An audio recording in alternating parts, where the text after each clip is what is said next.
ज्ञान के मार्ग में पीछा नहीं रहना चाहते तो जुड़े हमारे चैनल अनमोल जानकारी के साथ और पाइए अच्छे ज्ञानवर्धक जानकारियाँ। दोस्तों, भाद्रपद मास के कृष्ण पक्ष की अष्टमी तिथि को भगवान श्री कृष्ण का जन्म हुआ था, इसलिए हर वर्ष इस दिन यानी कि भाद्रपद मास के कृष्ण पक्ष की अष्टमी तिथि को बहुत श्रद्धा भाव से भगवान श्री कृष्ण का जन्मोत्सव मनाया जाता है और इसे जन्माष्टमी के रूप में मनाया जाता है।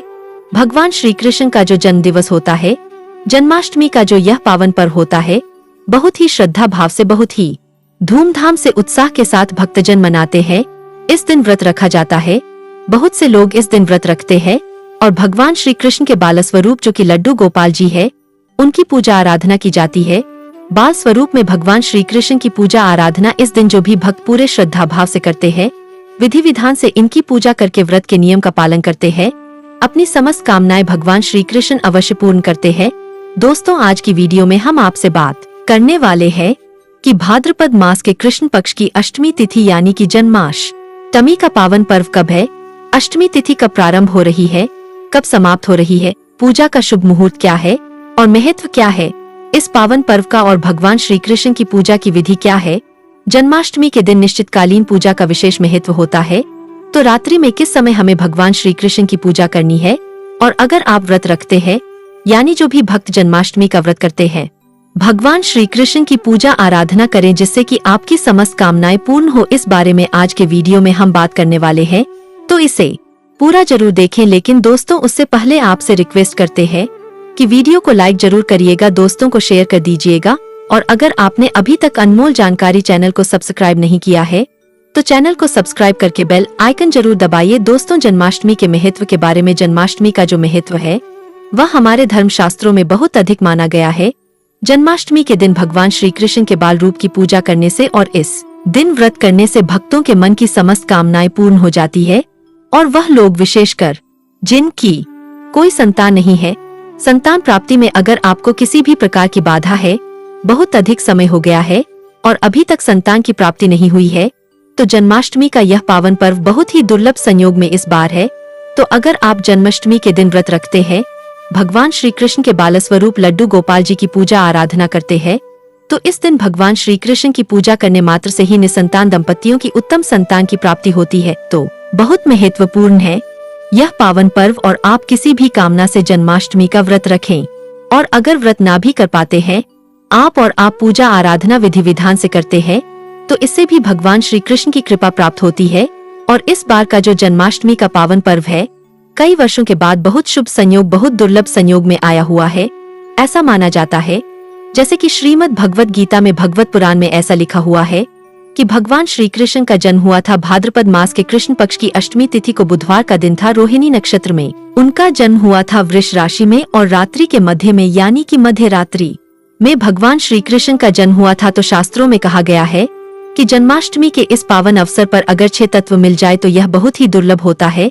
यह 6 तत्व होते हैं भाद्रपद कृष्ण पक्ष, अर्ध दक्षिण अष्टमी तिथि, रोहिणी नक्षत्र, रुष, इसी में चंद्रमा, इसके साथ सोमवार या बुधवार का होना, यह अत्यंत ही दुर्लभ तत्व जो कि हर साल नहीं होते हैं।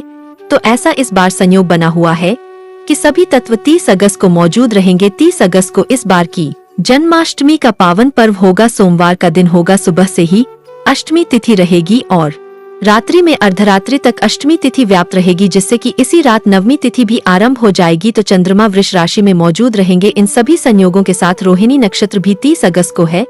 तो ऐसे में इन प्रयोगों को लेकर धार्मिक विषयों के बारे में अगर बात की जाए तो इस बार की जन्माष्टमी बहुत महत्वपूर्ण है, सभी कामनाओं को पूर्ण करने वाली, शीघ्र ही फल देने वाली है। तो अगर आप व्रत करते हैं, अत्यंत श्रेष्ठ है। जो लोग पहले से व्रत करते आ रहे हैं उनके लिए तो बहुत ही शुभ योग है, और जो लोग पहली बार व्रत शुरू करना चाहते हैं तो बहुत दुर्लभ संयोग है। इस बार अगर आप व्रत शुरू करते हैं तो कई रफल आपको प्राप्त होता है। निर्णय सिंधु नामक ग्रंथ के अनुसार ऐसा संयोग जब जन्माष्टमी पर लगता है तो इस अवसर पर इस संयोग में व्रत करने से 3 जन्मों के जाने अनजाने जो पाप होते हैं, उन पापों से मनुष्य को मुक्ति मिल जाती है। और इस संयोग में अगर जन्माष्टमी का व्रत करते हैं तो प्रेत्योनि में भटक रहे जो पूर्वज होते हैं, उन्हें भी आपके व्रत के प्रभाव से मुक्ति मिल जाती है। तो बहुत ही श्रेष्ठ माना गया है जन्माष्टमी का ऐसा दुर्लभ संयोग। तो जो भी लोग व्रत शुरू करना चाहते हैं, इस वर्ष से वह व्रत शुरू कर सकते हैं, बहुत ही श्रेष्ठ रहेगा। और एक और चीज, जैसे कि हर बार होता है मार लोगों के लिए अलग से दिन होता है और वैष्णवों के लिए अलग होता है, तो इस बार एक ही दिन है। 30 अगस्त को ही सभी के लिए व्रत है, क्योंकि इस वर्ष जो सप्तमी विदा और नवमी विदा होती है उसका भी चक्कर नहीं है, तो जन्माष्टमी का व्रत इस बार बहुत उत्तम रहने वाला है। आप जरूर इस बार का जन्माष्टमी व्रत रखें। जन्माष्टमी का व्रत बहुत महत्वपूर्ण व्रत होता है। भगवान श्री कृष्ण की कृपा पाने के लिए अत्यंत ही श्रेष्ठ व्रत होता है। अब बात करते हैं कि जन्माष्टमी की तिथि प्रारंभ कब हो रही है, कब समाप्त हो रही है। इस बार की जो जन्माष्टमी तिथि है, अष्टमी तिथि प्रारंभ हो जाएगी 29 अगस्त की रात में 11:25 पर और समाप्त हो रही है 30 अगस्त की रात में 1:59 पर, देर रात में 1:59 पर। यह देखिए अर्धरात्रि में अष्टमी तिथि व्याप्त रहेगी कि अब अनिश्चित काल की पूजा का शुभ मुहूर्त देख लेते हैं। इस बार निश्चित काल की पूजा का शुभ मुहूर्त है 30 अगस्त में रात को 11:19 से लेकर रात्रि 12:08:44 तक। तो कुल अवधि जो पूजा की मिलने वाली है वह है 45 मिनट की, जो बहुत ही शुभ समय है। पूजा का जिस समय में भगवान श्री कृष्ण के जन्मोत्सव की जो पूजा होती है वह इस समय में आपको करनी है। अब बात करते हैं कि जन्माष्टमी के इस पावन पर्व पर भगवान श्री कृष्ण की पूजा किस प्रकार से करनी चाहिए। आपको प्रातःकाल जल्दी उठना है और स्नान इत्यादि करने के बाद स्वच्छ वस्त्र धारण करे। घर के मंदिर की साफ सफाई आपको एक दिन पहले से ही कर लेनी चाहिए। वैसे तो जन्माष्टमी की तैयारियां पहले से ही शुरू हो जाती है, तो घर की साफ सफाई, घर के मंदिर की सफाई 1-2 दिन पहले ही हो जाती है। उसके बाद जब उसने तैयारी कर लेते हैं तो अपने घर में पूजा कीजिए। जो नित्य की पूजा होती है वह पहले कीजिए कि जैसे कि धूप दीप प्रज्वलित करे, सभी देवी देवताओं की पूजा करे। उसके बाद भगवान श्री कृष्ण का जो बाल स्वरूप है यानी कि जो लड्डू गोपाल जी है उनकी पूजा करे। लड्डू गोपाल जी का आप जलाभिषेक करें। आप पंचामृत से अभिषेक कर सकते हैं, कच्चे दूध में केसर मिलाकर अभिषेक कर सकते हैं, गंगाजल से अभिषेक कर सकते हैं, केसर मिश्रित जल से अभिषेक कर सकते हैं, जैसी आपकी इच्छा हो। भगवान श्री कृष्ण का आप स्नान इत्यादि करवाएं, अभिषेक करें। उसके बाद उन्हें सुंदर वस्त्र धारण करवाएं, विधि विधान से उनकी पूजा आराधना करें। लड्डू गोपाल जी को आज झूले में जरूर बिठाना चाहिए, तो आप उन्हें झूले में बिठाकर झूला झूला है। ऐसा कहा जाता है कि भगवान श्री कृष्ण को जो भी भक्त झूला झुलाते हैं उनकी सभी कामनाएं पूर्ण हो जाती है, उनके सभी दुख दूर हो जाते हैं। तो अपनी इच्छा अनुसार भगवान श्री कृष्ण को कुछ समय तक झूला अवश्य जलाना चाहिए। उसके बाद लड्डू गोपाल जी को गर्वित करे। भोग में क्या अर्पित करे? भोग में आप अपनी इच्छा के अनुसार मेवा मिश्री का भोग लगा सकते हैं, माखन मिश्री का भोग लगा सकते हैं, फलों का भोग लगा सकते हैं, खीर बनाकर भगवान श्री कृष्ण को भोग लगा सकते हैं, मिठाइयों का भोग लगा सकते हैं। बहुत से लोग 56 प्रकार के भोग इस दिन लगाते हैं। तो भक्तों का जैसे सामर्थ्य होता है, जैसी इच्छा श्रद्धा आपकी है, उस प्रकार से भगवान श्री कृष्ण को आप भोग अर्पित कीजिए। विधि विधान से उनकी पूजा कीजिए। उस लड्डू गोपाल जी की सेवा किस प्रकार से की जाती है? जैसे हम अपने बच्चों की सेवा करते हैं, जैसे अपने पुत्र की सेवा करते हैं, पुत्र को प्यार करते हैं, उस प्रकार से इस दिन भगवान श्री कृष्ण की आप पूजा कीजिए। पुत्रवत मानकर उनकी पूजा कीजिए। इस समय में जो पूजा करने का विशेष समय होता है वह रात्रि का समय होता है। जो आज रात्रि में पूजा होती है उस समय भगवान श्री कृष्ण की पूजा की जाती है, उनका जन्मोत्सव मनाया जाता है। तो उस समय भी स्नान इत्यादि करवाकर फिर भगवान श्री कृष्ण को आप झूले में बिठाएं। झूला झूला है, भोग अर्पित करें और विधि विधान से उनकी पूजा करें। उनके सामने मंत्र जाप करे, प्रार्थना करे, परिवार सहित बैठकर भजन कीर्तन करें और पंजीरी का भोग विशेषकर भगवान श्री कृष्ण को लगाया जाता है, जो कि धनिये से बड़ी पंजीरी होती है। तो धनिये को भूनकर उसको पीसकर उसके अंदर घी और चीनी मिलाकर यह पंछी तैयार करके भगवान श्री कृष्ण को भोग स्वरूप अर्पित की जाती है। धनिये की बर्फी बनाकर भगवान श्री कृष्ण को अर्पित की जाती है। मखाने की खीर, पंचमी की मिठाई। इस प्रकार से आप अपनी शक्ति, अपने सामर्थ्य, अपनी श्रद्धा के अनुसार भगवान श्री कृष्ण की विधिवत सेवा और पूजा कीजिए। इससे आपके मन की समस्त जो इच्छाएं होती है वह पूर्ण होती है, मन को शांति मिलती है और आप जैसे कामना से भगवान की पूजा करते हैं वह कामना भगवान श्री कृष्ण पूर्ण करते हैं। कि जन्माष्टमी के दिन अगर आप व्रत रखते हैं तो किस प्रकार से आपको व्रत का पालन करना है। देखिए, इस बार का रोहिणी नक्षत्र बहुत ही शुभ है। जैसे कि रोहिणी नक्षत्र 30 अगस्त को ही शुरू हो जाएगा 6:39 से और समाप्त हो रहा है 31 अगस्त को 9:44 पर। तो बहुत से भक्त रात्रि में पूजा के बाद में, अर्धरात्रि में पूजा के बाद ही कुछ भोजन ग्रहण कर लेते हैं। कुछ लोग फलाहार कर लेते हैं, कुछ लोग सुबह भोजन करते हैं। लेकिन कई भक्त ऐसे होते हैं जो रोहिणी नक्षत्र का इंतजार करते हैं कि जब रोहिणी नक्षत्र समाप्त होगा तभी वह ग्रहण करते हैं। तो जो लोग रोहिणी नक्षत्र के समापन का इंतजार कर रहे हैं वह 31 अगस्त को सुबह 9:44 पर जो रोहिणी नक्षत्र समाप्त हो जाएगा तो उसके बाद पारण कर सकते हैं। और जिस प्रकार से भी आप पारण करें, जैसे कि बहुत से भक्त रात्रि में अर्धरात्रि में भी कर लेते हैं, तो इस प्रकार से भी करते हैं तो कोई प्रॉब्लम नहीं है। मैं आपको जो भी ठीक लगता है वैसे आप करें, नहीं तो फिर आप सुबह उठें, स्नान इत्यादि करने के बाद फिर से भगवान श्री कृष्ण की पूजा करें और सुबह 5:30 के बाद भी आप पारण कर सकते हैं। तो पारण के सबके अपने अपने नियम होते हैं, इस व्रत के भी सबके अपने नियम होते हैं। जैसे कि कई लोग आज व्रत करते हैं, बिल्कुल निर्जल करते हैं, जल भी ग्रहण नहीं करते हैं, और कई लोग फलाहार के साथ करते हैं। तो जैसा भी आपका सामर्थ्य हो, शारीरिक क्षमता हो, उस हिसाब से आपको व्रत रखना चाहिए। जन्माष्टमी का दिन भगवान श्री कृष्ण की कृपा पाने के लिए बहुत ही श्रेष्ठ दिन होता है।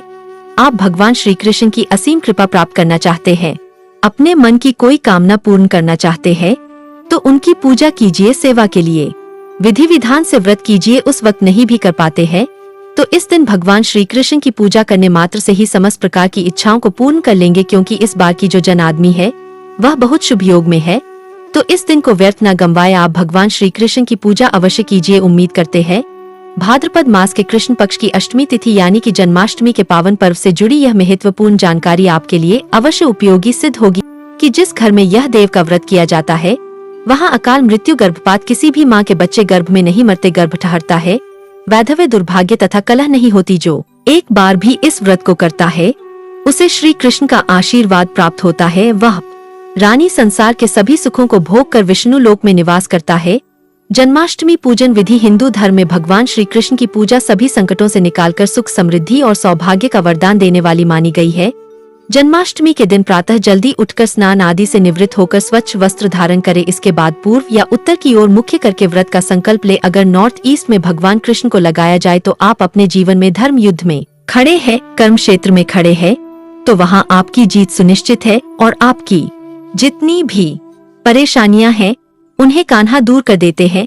माता देवकी और भगवान श्री कृष्ण की मूर्ति या चित्र पालने में स्थापित करे। पूजन में देवकी, वासुदेव, बलदेव, नंद, यशोदा आदि देवताओं के नाम जपे। रात्रि में 12 बजे के बाद श्री कृष्ण का जन्मोत्सव मनाए। दोस्तों, जन्माष्टमी पर कान्हा को पीले चंदन या फिर केसर का तिलक जरूर लगाए। साथ ही साथ उन्हें मोर का मुकुट और बांसुरी जरूर अर्पित करे। लड्डू गोपाल को पंचामृत से अभिषेक कराकर भगवान को नए वस्त्र अर्पित करें एवं झूला झुलाए। तुलसी डालकर माखन, मिश्री व धनिये की पंजीरी का भोग लगाए। तत्पश्चात आरती करके प्रसाद को वितरित करे। दोस्तों, कृष्ण जन्माष्टमी कब है? पंचांग के अनुसार इस साल भाद्रपद माह के कृष्ण पक्ष की अष्टमी तिथि की शुरुआत 26 अगस्त की रात 3399 पर होगी। 27 अगस्त रात 219 पर इसका समापन होगा। ऐसे में 26 अगस्त 204 के दिन कृष्ण जन्माष्टमी का व्रत रखा जाएगा। कृष्ण जन्माष्टमी की पूजा मध्य रात्रि की जाती है, इसलिए इस साल भगवान श्री कृष्ण का जन्मोत्सव 26 अगस्त 2024 सोमवार को मनाया जाएगा। दोस्तों, चलिए जानते हैं जन्माष्टमी पर श्री कृष्ण की जन्म कथा। दोस्तों, जन्माष्टमी की यह कथा चुपके से भी सुनने से समस्त तकलीफें, बीमारियां सब समाप्त हो जाती है। पितृ दोष, मंगल दोष, काल सर्प दोष, शनि दोष तुरंत ठीक हो जाते हैं। आइए सुनते हैं जन्माष्टमी की कथा। दोस्तों, पौराणिक कथाओं के अनुसार भाद्रपद माह कृष्ण पक्ष की अष्टमी तिथि को भगवान कृष्ण ने माता देवकी की 8वीं संतान के रूप में जन्म लिया था। कृष्ण जी का जन्म मथुरा में कंस के कारागार में हुआ था। माता देवकी राजा कंस की बहन थी। कंस को का लालच था, उसने अपने पिता राजा उग्रसेन की राजगद्दी छीनकर उन्हें जेल में बंद कर दिया था और स्वयं को मथुरा का राजा घोषित कर दिया था। राजा कंस अपनी बहन देवकी से बहुत प्रेम करते थे। उन्होंने अपनी बहन का विवाह वासुदेव से कराया था, लेकिन जब वह माँ देवकी को विदा कर रहा था तभी एक आकाशवाणी हुई कि देवकी का 8वां पुत्र कंस की मौत का कारण बनेगा। यह सुनकर कंस डर गया। उसने तुरंत अपनी बहन और उनके पति वासुदेव को जेल में बंद कर दिया। उनके आसपास सैनिकों की खड़ी पहरेदारी लगा दी। कंस अपनी मौत के डर से देवकी और वासुदेव के 7 संतानों को मार चुका था। कृष्ण जी का जन्म इसके बाद भाद्रपद माह कृष्ण पक्ष की अष्टमी तिथि को रोहिणी नक्षत्र अंधेरी रात में भगवान कृष्ण ने देवकी की 8वीं संतान के रूप में जन्म लिया। श्री कृष्ण के जन्म लेते ही कोठरी प्रकाशम हो गई। आकाशवाणी हुई कि विष्णु जी ने कृष्ण जी के अवतार में देवकी के कोख में जन्म ली। उन्हें गोकुल में बाबा नंद के पास छोड़ आए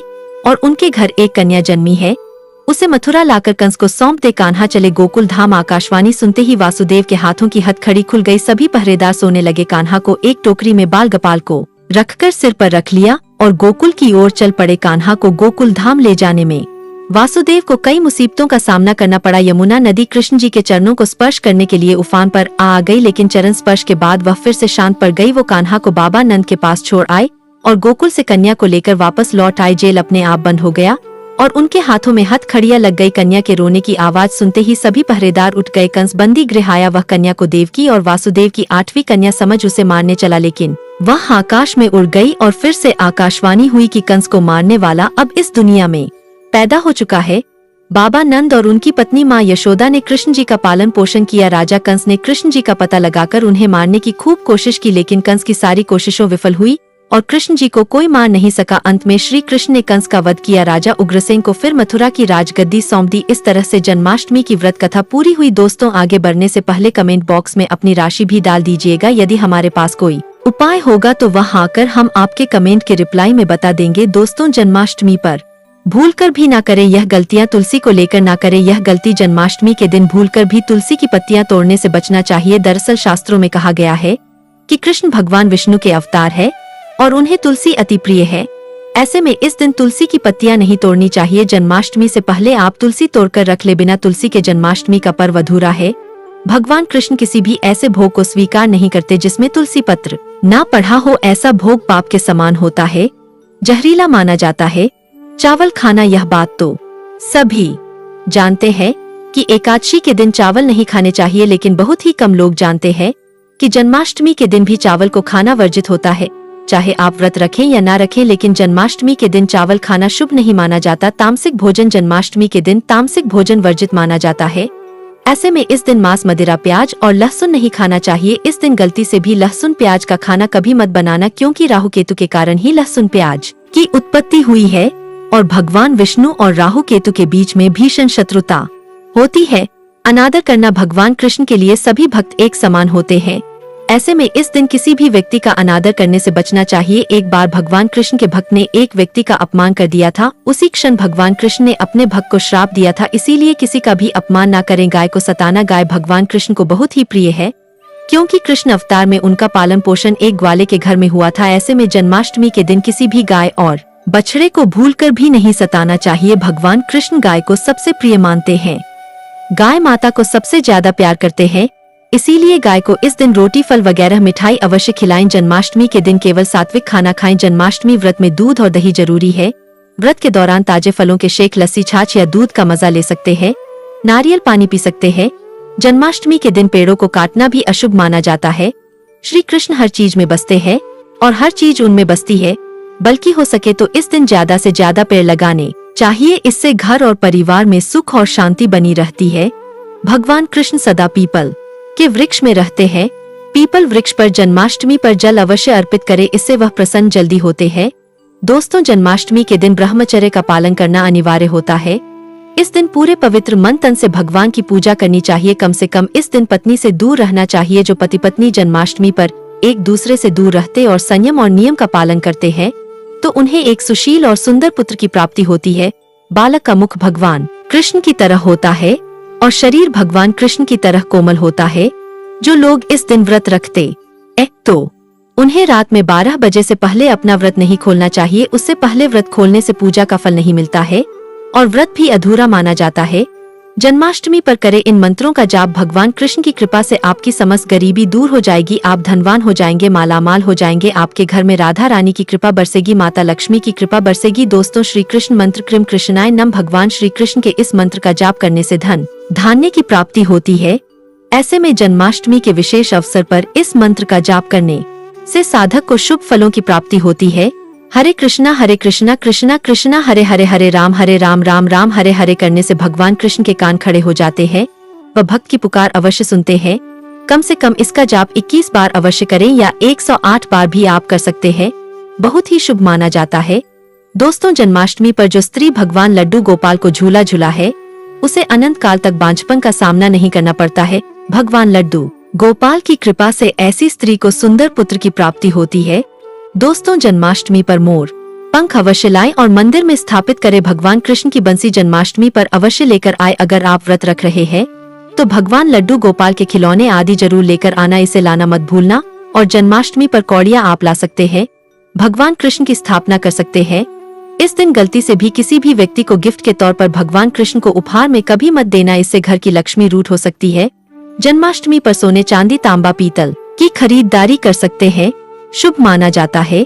जन्माष्टमी पर पालना अवश्य लेकर आना, इसमें लड डू गोपाल जी झूला झूलेंगे। दोस्तों, जन्माष्टमी पर तुलसी माता के सामने भगवान कृष्ण के 4 नाम जैसे गोपाला, गोविंदा, देवकी नंदन और दामोदर पुकारे और साथ ही ओम नमो भगवते वासुदेवाय नम मंत्र का जाप करें। ऐसा करने से सभी समस्याएं दूर हो जाएंगी। माता तुलसी आपके घर को धन धान्य से भर देंगी। जन्माष्टमी के दिन भोग में मक्खन के साथ तुलसी दल जरूर डालें और वह भगवान कृष्ण को अर्पित करे। दोस्तों, जन्माष्टमी के शुभ अवसर पर करें नमक का विशेष उपाय। दोस्तों, मैं ईश्वर की सौगंध खाता हूँ, नमक का यह उपाय करने से आपके समस्त पाप नष्ट हो जाएंगे, गरीबी दूर हो जाएगी, आपकी नौकरी लग जाएगी, संतान प्राप्त हेतु व्यापार चलाने के लिए भी यह उपाय जरूर करें। दोस्तों, हम भी नमक का यह उपाय जरूर करते हैं। मैं ईश्वर की सौगंध खाता हूँ, अगर आपने यह उपाय कर लिया तो आपको करोड़पति होने से कोई नहीं रोक पाएगा। भगवान कृष्ण का विशेष आशीर्वाद मिलेगा। आइए जानते हैं नमक का विशेष उपाय। दोस्तों, उपाय है: 1 नमक का पैकेट, 50 ग्राम सूखी लाल मिर्च, 500 ग्राम चावल, 100 ग्राम उड़द की दाल, 50 ग्राम आटा और की दक्षिणा तथा 1 पानी की बोतल और रब के काले तेल। बस इतनी सी सामग्री एक थैली में एकत्रित कर ले। दोस्तों, उसके बाद किसी भी गरीब बुजुर्ग या गरीब महिला को चुपके से दान दे दे और पीछे मुड़कर ना देखे, घर को वापस चले आए। दोस्तों, आप यकीन मानो, गुरु परंपरा से प्राप्त यह महा उपाय आपकी काया पलट कर रख देगा। दिन दुगुनी रात चौगुनी आप तरक्की करेंगे। दोस्तों, यह उपाय हम भी जरूर करते हैं। महापुस्तक और शास्त्रों में लिखा महा उपाय आज हम आपको बता रहे हैं। यह उपाय जन्माष्टमी के दिन जरूर करें। मैं ईश्वर की सौगंध खाता हूँ, आपका भाग्य उदय हो जाएगा। दोस्तों, यह उपाय मैं हर जन्माष्टमी के दिन जरूर करता हूँ। आप भी यह मौका हाथों से मत जाने देना। सच्चे दिल से कमेंट बॉक्स में जरूर लिखे राधे राधे, जय श्री कृष्ण। दोस्तों, जन्माष्टमी पर्व का हिंदू धर्म में विशेष महत्व है। जन्माष्टमी का त्योहार भगवान श्री कृष्ण के जन्मोत्सव के रूप में मनाया जाता है।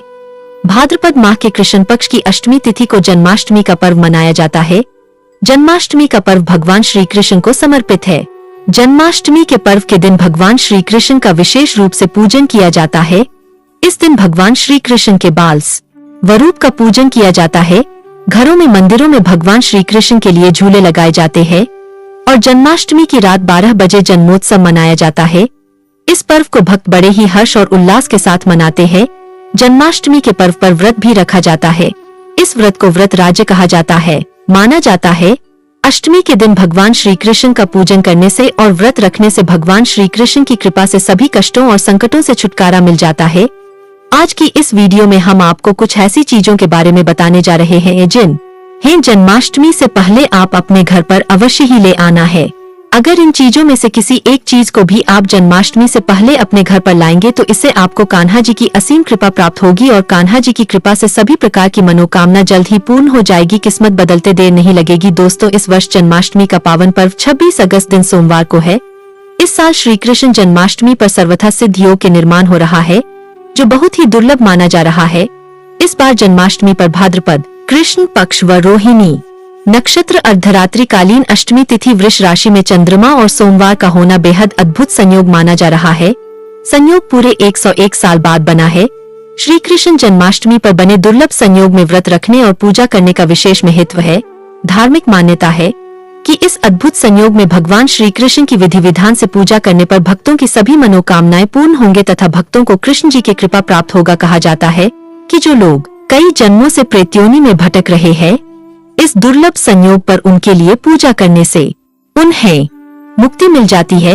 इस दुर्लभ संयोग में भगवान श्री कृष्ण का पूजन करने से भगवान श्री कृष्ण अपने भक्तों के सभी कष्टों को दूर करेंगे। दोस्तों, जन्माष्टमी पर भगवान कृष्ण का विशेष रूप से पूजन रात्रि के समय किया जाता है।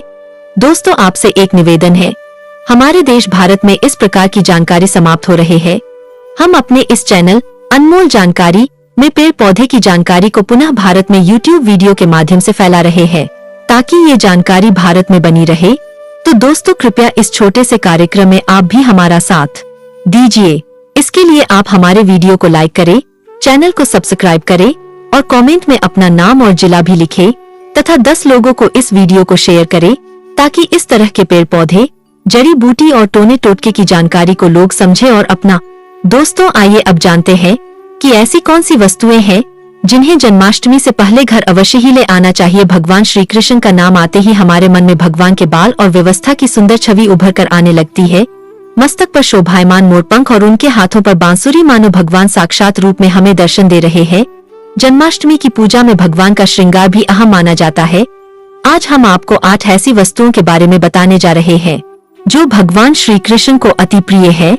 अगर आप भी भगवान श्री कृष्ण की असीम कृपा प्राप्त करना चाहते हैं, अपनी मनोकामनाओं को पूरा करना चाहते हैं, तो जन्माष्टमी से पहले इन वस्तुओं को अपने घर पर अवश्य ही ले आन। अगर आप सभी नहीं ला सकते तो इन वस्तुओं में से कम एक वस्तु को आप अपने घर पर अवश्य लाएं और जन्माष्टमी के दिन यह वस्तु भगवान श्री कृष्ण को अर्पित करें। दोस्तों, भगवान श्री कृष्ण की सबसे प्रिय वस्तु है मोर पंख। कहा जाता है कि राधा रानी के महल में बहुत मोर हुआ करते थे। जब वह भगवान श्री कृष्ण की बांसुरी की धुन पर नृत्य करती थी तो उनके साथ में मोर भी नाचने लगते थे। एक दिन किसी मोर का पंख जमीन पर गिर गया, जिसे भगवान श्री कृष्ण ने तुरंत उठाकर अपने मस्तक पर सजा लिया। भगवान कृष्ण के सिर पर स्थित मोर पंख राधा रानी के प्रेम की निशानी मानी जाती है, इसलिए भगवान श्री कृष्ण के जन्मोत्सव की पूजा में मोर पंखों से उनको हवा किए जाने का चलन है।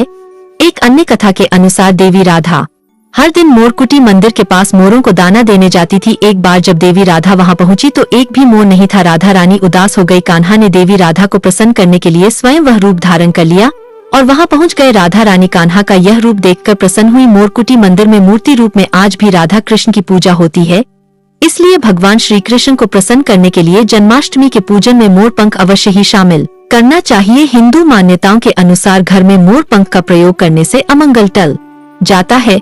विशेष रूप से कहा जाता है कि मोर पंख से दुष्ट आत्माएं पास नहीं आती। मोर पंख को भगवान श्री कृष्ण ने अपने मुकुट पर स्थान दे सम्मान दिया। वास्तु के अनुसार मोर पंख घर से अनेक प्रकार के वास्तु दोष को दूर करता है और मोर पंख सकारात्मक ऊर्जा को अपनी तरफ खींचता है।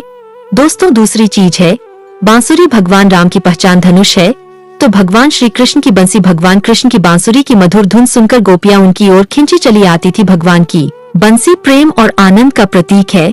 भगवान कृष्ण गोपियों के साथ बंसी बजाकर सृष्टि में प्रेम का संचार करते थे। जन्माष्टमी के उत्सव में भगवान श्री कृष्ण के श्रृंगार की सामग्री में बांसुरी को शामिल करने से गृहस्थी में प्रेम और आनंद आता है। भगवान श्री कृष्ण को बांसुरी अर्पित करने के साथ ही आप बांसुरी को अपने घर में भी अवश्य ही लगाए। माना जाता है कि जहाँ कहीं भी वास्तु दोष हो वहाँ बांसुरी लगाने से वास्तु दोष दूर हो जाता है। लेकिन ध्यान देना जरूरी है कि बांसुरी कभी भी सीधी नहीं लगानी चाहिए, बल्कि इसे हमेशा तिरछा लगाने से लाभ मिलता है। साथ ही बांसुरी का मुख हमेशा नीचे रहना चाहिए। इसके अलावा अगर दाम्पत्य जीवन में तनाव या क्लेशपूर्ण वातावरण रहता हो तो सिरहाने में बांसुरी लेकर सोने से भी लाभ होता है। तीसरी चीज है मोर मुकुट। ऐसी ज्योतिषीय गणना है कि भगवान कृष्ण की कुंडली में काल सर्प योग था, इसलिए वे सदैव अपने मुकुट में मोर का पंख धारण करते थे। मोर और सर्प में भीषण शत्रु है, इसलिए मस्तक पर मुकुट धारण करने से काल सर्प योग का दोष कम होता था। भगवान की पूजा में उन्हें मोर मुकुट पहनाने से काल सर्प दोष का प्रभाव दूर हो जाता है। दोस्तों, चौथी चीज है माखन मिश्री। दोस्तों, नंद के लाल गोपाल को माखन अति प्रिय। यह कहते हैं कि जिस रात कान्हा का जन्म हुआ उस रात नंदगाम की गोपियों ने सपने में देखा था कि कान्हा माखन मांग रहे हैं। नंदलाल को माखन इतना प्रिय था कि वह बचपन में गोपियों की मटकी से माखन चुराकर खाया करते थे, जिसकी वजह से इनका एक नाम माखन चोर भी है। भगवान के भोग में माखन मिश्री को अवश्य ही शामिल करना चाहिए। ऐसा प्रेम पूर्वक भगवान श्री कृष्ण को माखन मिश्री का भोग लगाने से आरोग्य की प्राप्ति होती है। दोस्तों, पांचवी चीज है झूला या पालना। भक्ति भाव के भूखे है बाल गोपाल को जन्माष्टमी पर झूला झूलने की परंपरा चली आ रही है। यह ठीक उसी प्रकार से है जैसे बच्चे के जन्म के बाद उसे पालने में झुलाने से जो आनंद की प्राप्ति होती है, उसी प्रकार भक्तजन अपने प्रभु के बाल स्वरूप को पालने में झुलाकर भक्ति के परम सुख को प्राप्त करते हैं। भगवान को झूला या पालना भेंट करने से प्रेम और आनंद की प्राप्ति होती है। 6 चीज है पीले वस्त्र। जन्मोत्सव में भक्त भगवान के बाल स्वरूप को पंचामृत से स्नान कराने के पश्चात पीले रंग के नए वस्त्र पहनाए जाते हैं। अगर आप भी इस बार जन्मोत्सव मनाने की तैयारी कर रहे हैं तो पूजा के आवश्यक सामग्री में पीले वस्त्र को अवश्य ही शामिल करें। भगवान को पीतांबर वस्त्र अति प्रिय है, यह प्रेम और वैराग्य का प्रतीक है। दोस्तों, 7वीं चीज है भगवान कृष्ण का निवास गोकुल माना जाता है। गाय भगवान की सहचर है। भगवान श्री कृष्ण के साथ पूजा में बछड़े के साथ गाय की पूजा करना सुख समृद्धिदायक माना जाता है। पुराणों में गाय को धन का प्रतीक माना गया है। भगवान धन रूपी गाय की रक्षा करते हैं। ज्योतिष शास्त्र के अनुसार गाय के भीतर गुरु ग्रह का वास होता है। यदि यह ग्रह किसी व्यक्ति की कुंडली में नीच स्थिति हो तो उसे गौ सेवा करनी चाहिए। ऐसा करने से वह उस ग्रह की कुप्रभाव से बच सकता है। वीडियो समाप्त करने से पहले आपसे निवेदन है, इस जानकारी को कम से कम 10 लोगों को अवश्य शेयर कीजिए ताकि लोग इसके मिलने वाले फायदे से अनजान न रह जाए।